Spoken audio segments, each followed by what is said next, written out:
The beginning of the 16th century. This is the age of the great voyages of discovery when mighty fleets sail the oceans in search of undiscovered territories. It was during this same period that the Spaniards discovered cacao. For the indigenous population, the Aztecs, the cacao tree was a gift from on high. This is why Linnaeus called it Theobroma cacao, food of the gods. The beans were roasted and ground before being diluted in water to obtain a cloudy drink which was enriched with vanilla and other spices. Around 1700, the cocoa drink was famous everywhere.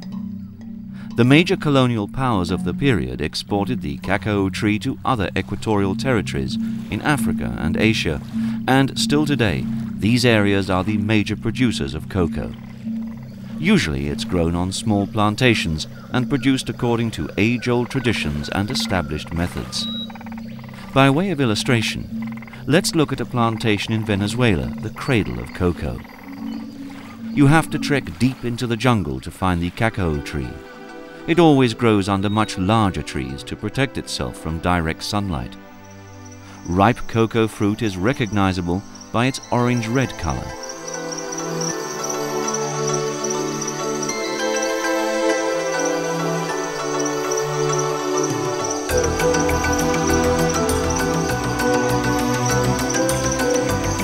It's picked just as soon as the fruit has ripened.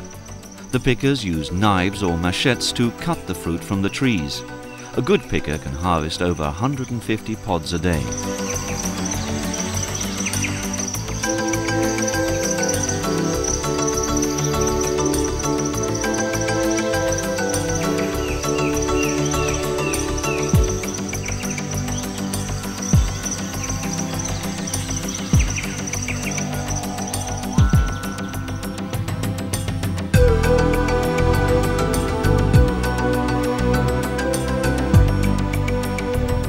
Are then sliced in two with a machete.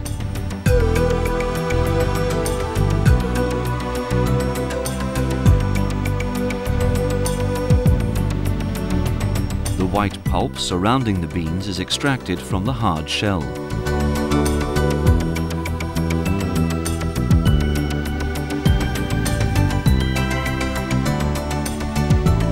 The beans are separated from the pulp by hand and put into wooden boxes to ferment. Fermentation is very important for the development of flavor. The beans are regularly mixed for air circulation and then covered over by leaves or sacks.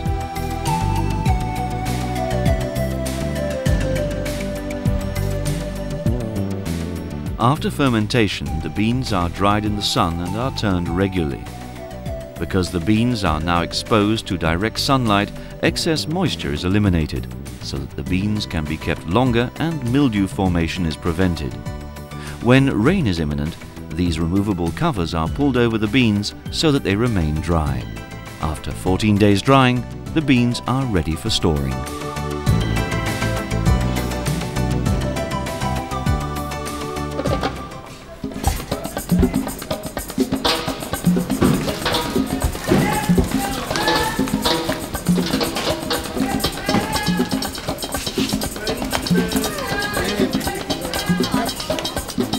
Traditionally, after the beans are weighed, they're checked for aroma by experts who can recognize quality beans by their smell alone.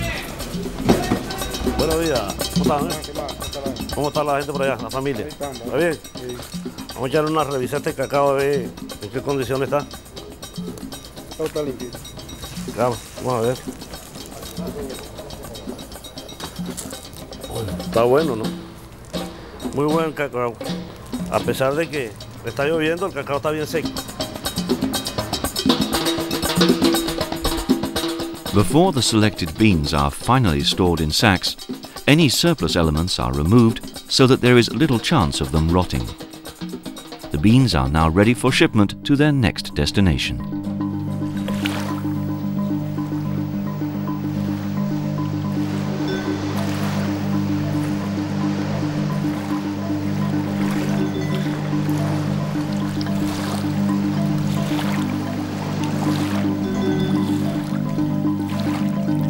Amsterdam, a city where traditionally many cargoes of cocoa beans are landed for further processing.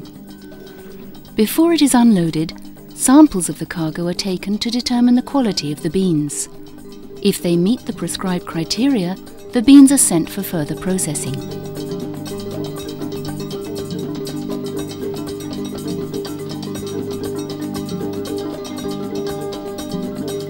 The beans are first cleaned and then roasted so that they burst open and release the nibs, which are then ground to release the cocoa butter, turning the beans from their solid state into a liquid. This is a highly complex operation which is dependent on the various types of cocoa, and nowadays this process is usually fully automated. This liquid is the actual cocoa mass, which is the prime raw material for the production of chocolate. A significant portion of the cocoa mass is used to obtain two other products, cocoa butter and cocoa powder. To produce them, it passes through giant presses. Using their enormous power, the fat is pressed out of the cocoa mass.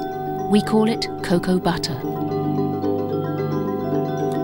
The dry material that falls out of the presses afterwards is called cocoa powder. Each product is processed separately. Cocoa butter is mainly used in chocolate, while cocoa powder is more often used in cocoa drinks and imitation chocolate. Our journey continues to the Belcolade factory in Belgium, where both cocoa butter and cocoa mass are delivered. Depending on the variety of chocolate produced, sugar or milk powder is added to the cocoa mass or cocoa butter. All the ingredients are crushed and kneaded into a paste.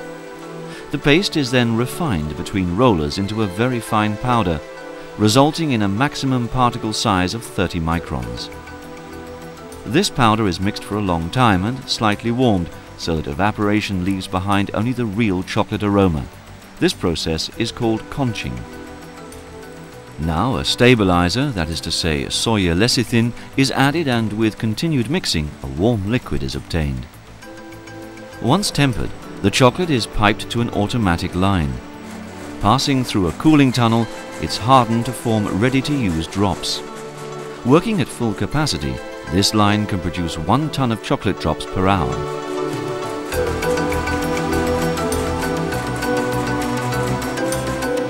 Special storage tanks and rooms ensure that the chocolate is stored in optimal conditions so that this real Belgium chocolate can be delivered in ideal condition in either solid or liquid form to customers all over the world.